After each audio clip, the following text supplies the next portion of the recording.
CM ಸಿದ್ದರಾಮಯ್ಯನವರಿಗೆ ಇನ್ನಿಲ್ಲದ ತಲೆನೋವು ತಂದಿಟ್ಟ ಮೂಡಾ ಹಗರಣದ ಹಿನ್ನೆಲೆ ಸಿಎಂ ರಾಜೀನಾಮೆ ನೀಡಲೇಬೇಕು ಎಂದು ಪಟ್ಟು ಹಿಡಿದ ವಿಪಕ್ಷ ನಾಯಕರು. ಹೆಚ್ಚುತ್ತಿರುವ ಒತ್ತಡ, ಕಳೆಗುಂದುತ್ತಿರುವ ವರ್ಚಸ್ಸು, ರಾಜೀನಾಮೆಗೆ ಮುಂದಾಗ್ತಾರಾ ಸಿಎಂ ಸಿದ್ದರಾಮಯ್ಯ?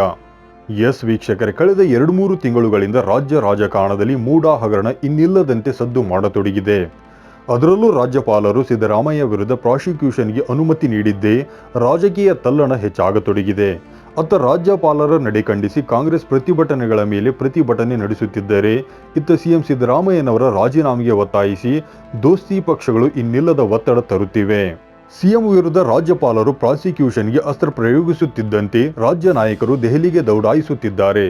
ಒಂದೊಮ್ಮೆ ಸಿಎಂ ಸ್ಥಾನದಿಂದ ಸಿದ್ದರಾಮಯ್ಯ ಕೆಳಗಿಳಿದರೆ ತಮಗೂ ಅವಕಾಶ ಸಿಗಬೇಕು ಅನ್ನೋ ವಾದವಿಟ್ಟುಕೊಂಡು ಹಲವು ಕಾಂಗ್ರೆಸ್ ನಾಯಕರು ಹೈಕಮಾಂಡ್ ಬಾಗಿಲಿಗೆ ಎಡತಾಕುತ್ತಿದ್ದಾರೆ.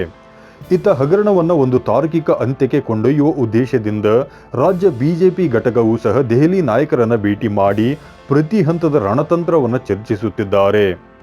ರಾಷ್ಟ್ರ ಮಟ್ಟದಲ್ಲಿ ಮೂಡಾ ಹಗರಣ ಗಮನ ಸೆಳೆಯಲಿ ಮತ್ತು ಸಿಎಂ ಮೇಲೆ ಹೆಚ್ಚು ಒತ್ತಡ ಹಾಕಲು ಬಿಜೆಪಿ ಜೆಡಿಎಸ್ ದೋಸ್ತಿ ಪಕ್ಷಗಳು ಮೊದಲಿಗೆ ಮೈಸೂರು ಚಲೋ ಪಾದಯಾತ್ರೆ ನಡೆಸಿ ಕಾಂಗ್ರೆಸ್ ಸರ್ಕಾರದ ವಿರುದ್ಧ ದೊಡ್ಡ ಆಂದೋಲನ ನಡೆಸಿದ್ದವು. ಇದರ ಬೆನ್ನಲ್ಲೇ ಈಗ ಬೇರೆ ಬೇರೆ ರೀತಿಯಲ್ಲಿ ನಿರಂತರ ಹೋರಾಟ ನಡೆಸಲು ಮಾಸ್ಟರ್ ಪ್ಲಾನ್ ಮಾಡಿವೆ ಎಂದು ಉನ್ನತ ಮೂಲಗಳು ತಿಳಿಸಿವೆ. ಈ ಹಿನ್ನೆಲೆಯಲ್ಲಿ ಬಿಜೆಪಿ ರಾಜ್ಯಾಧ್ಯಕ್ಷ BY ವಿಜಯೇಂದ್ರ ದಿಢೀರ್ ದೆಹಲಿಗೆ ದೌಡಾಯಿಸಿ ವರಿಷ್ಠರ ಜತೆಗೆ ಮಹತ್ವದ ಚರ್ಚೆ ನಡೆಸಿದ್ದಾಗಿ ಹೇಳಲಾಗಿದೆ.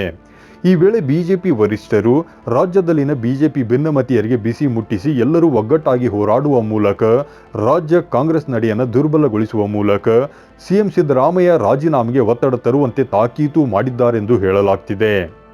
ಈ ಎಲ್ಲ ಕಾರಣಗಳಿಂದಾಗಿಯೇ ಮೊನ್ನೆ ದೆಹಲಿಯಲ್ಲಿ ವರಿಷ್ಠರ ಜತೆಗಿನ ಭೇಟಿಯ ನಂತರ ಮಾಧ್ಯಮದ ಜತೆಗೆ ಮಾತನಾಡಿದ ಬಿಜೆಪಿ ರಾಜ್ಯಾಧ್ಯಕ್ಷ BY ವಿಜಯೇಂದ್ರ ಅವರು, ಮುಖ್ಯಮಂತ್ರಿ ಸಿದ್ದರಾಮಯ್ಯ ರಾಜೀನಾಮೆಗೆ ಕ್ಷಣಗಣನೆ ಆರಂಭವಾಗಿದ್ದು ಯಾವಾಗ ಬೇಕಾದರೂ ರಾಜೀನಾಮೆ ನೀಡಬಹುದು ಎಂದು ಹೇಳಿದ್ದಾರೆ. ಮುಖ್ಯಮಂತ್ರಿ ಸಿದ್ದರಾಮಯ್ಯ ಯಾವಾಗ ಬೇಕಾದರೂ ರಾಜೀನಾಮೆ ನೀಡಬಹುದು. ಮಂತ್ರಿಗಳು ವಿಧಾನಸೌಧಕ್ಕೆ ಬರುತ್ತಿಲ್ಲ. DK ಶಿವಕುಮಾರ್ ವೈಷ್ಣೋದೇವಿಗೆ ಹೋಗಿ ಆಶೀರ್ವಾದ ಪಡೆದುಕೊಂಡು ಬಂದಿದ್ದಾರೆ.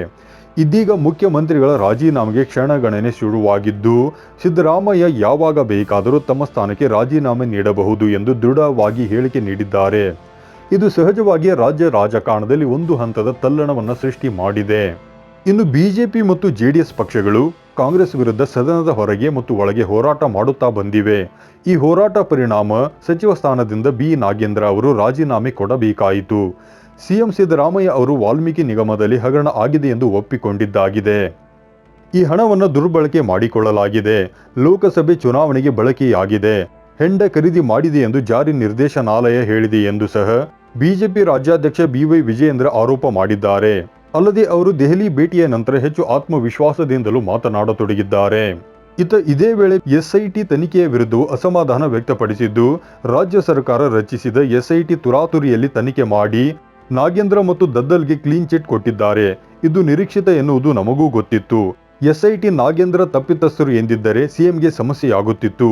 ಸಿಎಂ ಬುಡಕ್ಕೆ ಬರುತ್ತಿತ್ತು ಎನ್ನುವ ಕಾರಣಕ್ಕೆ ಕ್ಲೀನ್ ಚಿಟ್ ಕೊಟ್ಟಿದ್ದಾರೆ ಎಂದು ಹೇಳಿದ್ದಾರೆ. ಈ ಎಲ್ಲ ಬೆಳವಣಿಗೆಗಳನ್ನು ನೋಡಿದರೆ ಈಗ ಸಿಎಂ ಸಿದ್ದರಾಮಯ್ಯನವರು ರಾಜೀನಾಮೆಗೆ ಮುಂದಾಗುವುದು ನಿಶ್ಚಿತವೆಂದೇ ಹೇಳಲಾಗ್ತಿದೆ. ಅಲ್ಲದೆ ಕೆಲ ಕಾಂಗ್ರೆಸ್ ನಾಯಕರೇ ದೆಹಲಿಯ ವರಿಷ್ಠರಿಗೆ ಕಾಂಗ್ರೆಸ್ನಲ್ಲಿ ನಡೆದಿರುವ ಅವ್ಯವಹಾರಗಳ ಕುರಿತಾಗಿ ಪಟ್ಟಿಯನ್ನು ನೀಡಿದ್ದಾರೆ. ಈ ಎಲ್ಲವನ್ನ ಮನಗಂಡಿರುವ ಕಾಂಗ್ರೆಸ್ ವರಿಷ್ಠರು ಸಹ ಈಗ ಸಿದ್ದರಾಮಯ್ಯನವರನ್ನ ಸಿಎಂ ಸ್ಥಾನದಿಂದ ಕೆಳಗಿಳಿಸಿ ಹೊಸಬರನ್ನ ಆಯ್ಕೆ ಮಾಡುವ ಸಾಧ್ಯತೆಗಳು ಕೂಡ ಇವೆ ಎಂದು ಅವರು ಹೇಳಿದ್ದಾರೆ. ಒಟ್ನಲ್ಲಿ ಮೂಡಾ ಹಗರಣ ರಾಜ್ಯ ರಾಜಕಾರಣದಲ್ಲಿ ಭಾರಿ ಸಂಚಲನವನ್ನೇ ಹುಟ್ಟು ಹಾಕಿದ್ದು, ಶತಾಯಗತಾಯ ಸಿಎಂ ರಾಜೀನಾಮೆ ನೀಡುವಂತಹ ಸನ್ನಿವೇಶ ನಿರ್ಮಿಸಲೇಬೇಕು ಅನ್ನೋದು ಬಿಜೆಪಿಯ ಒನ್ ಲೈನ್ ಅಜೆಂಡಾ ಆಗಿದೆ. ಇತ್ತ ಸಿಎಂ ಸಿದ್ದರಾಮಯ್ಯ ಮಾತ್ರ ಮೂಡಾ ಹಗರಣದಲ್ಲಿ ತಮ್ಮದೇನೂ ತಪ್ಪಿಲ್ಲ, ಬಿಜೆಪಿ ನನ್ನ ವಿರುದ್ಧ ಷಡ್ಯಂತ್ರ ಮಾಡಿದೆ, ಹೀಗಾಗಿ ರಾಜೀನಾಮೆ ಕೊಡುವ ಮಾತೇ ಇಲ್ಲವೆಂದು ಸ್ಪಷ್ಟವಾಗಿ ಹೇಳಿದ್ದಾರೆ. ಈ ಎಲ್ಲ ಬೆಳವಣಿಗೆಗಳನ್ನು ನೋಡಿದರೆ ಮುಂದೆ ರಾಜ್ಯ ರಾಜಕಾರಣದಲ್ಲಿ ಏನೆಲ್ಲ ದಿಢೀರ್ ಬೆಳವಣಿಗೆಗಳು ನಡೆಯುತ್ತವೆ ಅನ್ನೋ ಕುತೂಹಲ ಮಾತ್ರ ಹುಟ್ಟು ಹಾಕಿದೆ. Political bureau, Bengaluru.